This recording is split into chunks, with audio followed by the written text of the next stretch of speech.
what to do when your contractor quits halfway through. So this is always a good learning lesson, and I always try to, so we will always do our best to kind of find some different kind of learning experience that each investor has gone through, and we usually try to take an opportunity to meet at a lot of our members' different renovations to try to learn something different from each and every one. And so while some of the things I teach is maybe a little bit repetitive, if you haven't been here before, it'll still be a learning experience for you, but if I hear of something new or something different or something that I think is just a good learning lesson, we try to take advantage of that. And so while I know this might be somewhat of a pain point for Tom, it's also a good learning experience for everybody else. So Tom, I would want to kind of first of all, give them just a brief overview, how you found this deal.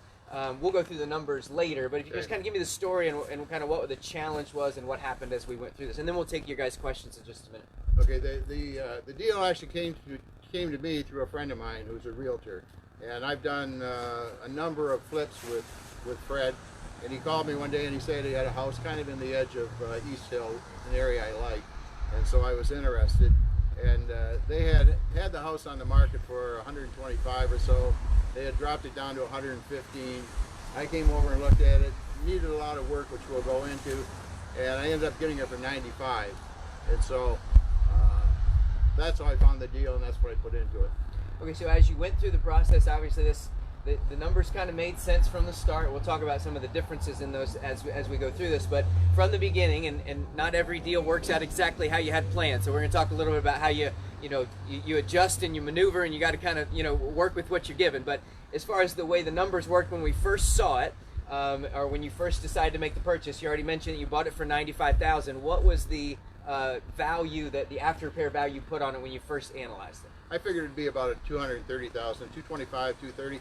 I did the house 3 doors down, and I sold that for $225,000, and that was a 3-bedroom, 2-bath.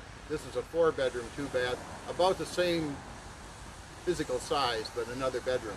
So I figured if I sold that one, I could sell this one for a little more. It's always easy to determine the after repair value when you just did one 2 doors down and know exactly what it sold for. That definitely makes things a little bit easier because you know what the market's going to bear on the street. Of course, this is a little bit more higher traffic street, so he kind of knows what the market's going to bear for a renovation here. So we were looking at about a $235,000 after repair value. With that, of course, we run the numbers the same way. Now, a lot of you guys are brand new, so I'm going to go through, if this seems very rudimentary for some of you guys, I'm still going to go through the process. But typically when we look at a renovation deal, we're operating on a 70% rule, right? So we take the $235,000 after repair value, multiply that by 70%, which I did not do the math ahead of time, but it's 140 plus 20. What did you say the value was? 230 plus 20 something, 160 plus 3,500. So I think maybe like 163.5. You guys maybe could do the math faster than me, but 70% of 235 should be around 164.5 or something around in there, right? So with that, then you would deduct out the renovation cost, right? So if we're at 164.5 minus the renovation, which in this case he had estimated up front that would be 50. So we started at about $50,000 number. That's not where we're at now, but again, we'll talk about those contingencies as we get through it. So normally we're going to be at about 160-ish minus the $50,000 in renovation, and that would put our maximum offer price at about 110, right? So I already mentioned he put about 95. So there is some buffer in there, right? There is some room in there for some oopsies or for things costing a little bit more than expected, and there were certainly plenty of those, okay? So that's the basics on the numbers going into it. Anybody have any questions just about kind of running those initial numbers or anything pertaining to the kind of the beginning stages of this deal yet? We're all on the same page, we're good. Okay, one of the things I want to reference then, of course, so I'm going to let him tell the story, and then we'll say goodbye to at least our Facebook Live audience. It's just a brief snippet for them, but tell kind of the story about where we are today, what led you to the point where kind of the things kind of went on hold, and we'll kind of go from there. Okay, as some of you in the group know, I've been doing the rehab for about 5 years, and I've done quite a few of them. I'm a fairly experienced rehabber, but that didn't help. What happened is, for the last 3+ years, I've been working with one group of one general contractor and his crew, and he's been my partner. I'd find the deals, I'd put the money in, I'd buy the deal, turn it over to him. I'd kind of do the higher level buying and stuff like that, but James would run with all the construction. I never had to touch that. I never had to deal with the subs. That was great. And then we'd split the profits, and it worked great for 3+ years. And then he decided he wanted to go down to Panama City and chase some of the big money down there. And he's doing well, so I can't fault him. He made a good decision. But he left me high and dry with a couple of flips that were right on the front end. And of course, I hadn't cultivated any relationships with any subcontractors or any handyman or anything. And so I kind of had to just scramble around and try to find some people to do the work. Well, scrambling around didn't work too well, twice.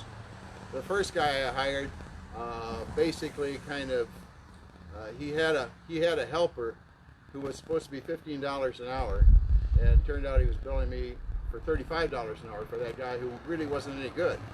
And so that went on for 2 draws, and then we parted ways. And then another friend of mine called me and said he had a guy that was looking for some work. He had done some work for him, he did a good job. I hired him to do the whole thing, everything that was left. And my antenna should have been up. When a guy tells me he can do everything, he can do it all, don't worry about it, I got people. He came in here with 6 people. They were stumbling all over each other. And of course that lasted for about 2 weeks until he wanted another draw, and I told him, no, you got to do more work. And then he walked on the job. So I had 2 contractors that probably cost me together, I don't know, $5,000, $6,000, $7,000. And so I just basically kind of took it on my own to find the subs and finish the work. It actually works out okay for me from the standpoint of dollars and cents, because originally I would have had to give half the profit to the other guy. This time I don't have to give half the profit, if there is any left, to anybody. So I'll end up making about the same amount of money on the house. So here's the big learning lesson that I want to point out, right? So I'll kind of go through this, and then we're going to go ahead and take a tour through the house. If you guys haven't been to one of these before, we're going to let you walk through. We'll meet back inside. Hopefully it won't be quite as noisy in there, and you'll have an opportunity to ask any questions you have about the project. But I do want to kind of make this point, and this is kind of the overarching reason that, you know, I want to make sure that everybody understands this, and especially I wanted the Facebook Live audience on this, because this is a huge point. One of the things I've said many, many times, and if you've listened to our Fix and Flip Fortunes series that's on the PIG website, if you have access to that, if you guys are premium members, you do. You can go back and listen to all the older stuff that we taught. About 2 years or so ago, we did a pretty lengthy series on renovations. It was called Fix and Flip Fortunes, and one of those was how to deal with contractors. And obviously, the biggest challenge, and I was even just talking to Nick on the phone not too long ago about business he's in, which is the painting business, and you know, subs and subcontractors. We joke about it all the time. If you can find any of them that show up on time and sober, it's like that's half the battle, right? You've won it, right? So the biggest challenge in this business, if you want to do a lot of renovations, if you want to do one renovation, if you want to scale, if you want to do anything that involves subcontractors, it's just a business that you're not always dealing with the most savory of characters. And that's no offense to any of you that may be in the construction business, but the vast majority of them, it can be a challenge, right? So that is the biggest challenge in this business. Here's the struggle, and I've said this many, many times, and you need to really take this to heart. If you're wanting to scale any kind of real estate business, whether that be wholesaling and rentals or rehabs, number one, you have to constantly and always be marketing, right? You have to be generating leads, whether that be inbound calls from direct mail, bandit signs, etc., or you've set up some kind of a program for outbound calls, like, you know, doing finding a list and doing some skip tracing and having a cold caller or whatever the case might be. You have to be constantly, my We Buy Ugly Houses guys knows this, you got to be constantly generating leads, right? Again, if it's scale that you're looking for, if you want to do 1 rehab a year, 2 rehabs a year, you can rely on relationships with other wholesalers, or, you know, find a kind of sort of deal off the MLS every once in a while. Fine. If you want to scale, you have to be generating leads, or you're never going to find enough just from, you know, other people to generate a large business. You got to be finding that.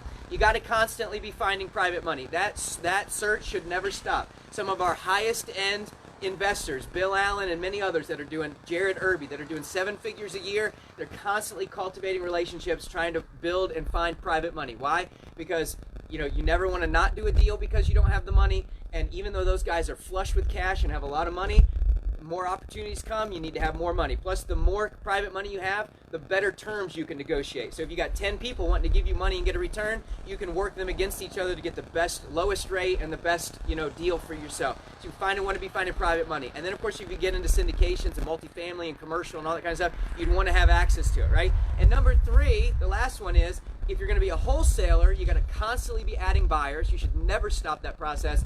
And if you're a rehabber, you have to be constantly adding contractors. That's what I'm trying to get to.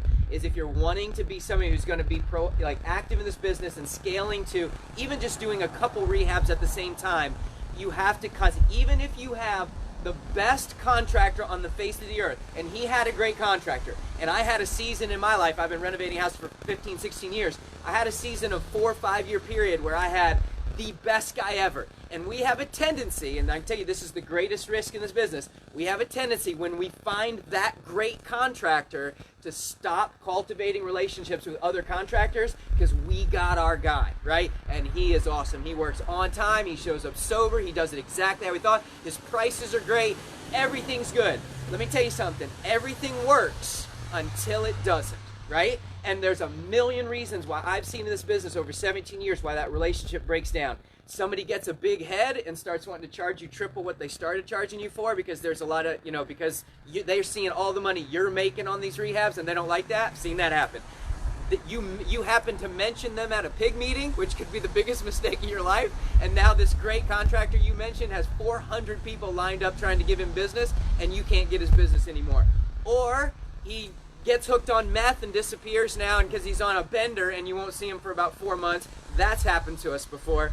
I've had a guy who was great for forever until he was about to retire. He got to about 60-something years old, decided he was going to retire, and the guy that was my greatest guy for 5 years decided he was going to, basically give me crap work because he was done and didn't care anymore. And he had the opportunity where a bigger opportunity came because a storm came through Panama City. So that's just 5 quick ones, but I'm telling you, that right there is the reason why, as you scale in this business, you have to make it a priority. I can tell you when I was really active, I was doing 6, 7 renovations at a time before I kind of transitioned more into more passive investing. But when I was doing 5, 6 renovations at a time, everywhere I drove, every magnet I saw on the side of a car that says we paint houses or we do this, every bandit, what we call bandit signs, but every small chloroplast sign that said we do roofing, every sign I saw that related to a contractor, I wrote down their name and I added them to my list, and you have to do the same thing.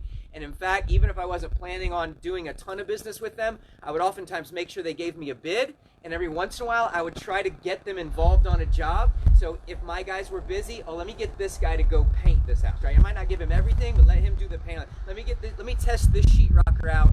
My guys, I'm giving them almost everything. I'm just gonna not give him sheetrock on this job, so I can give this guy a job, see how his work is, test him out, and kind of go from there. Because a lot of times they're great until they're not. And so you just got to know that when things collapse and the guy finds a better deal and goes to Panama City, that you've got 2 or 3 people that you've got established relationships with, you've sent them business in the past, you know they do good work, and you're not going to miss that time. Because as we go through this business, you'll realize it's that time and money type thing. And if a job was going to take you 4 or 5 months, it may have been a great return.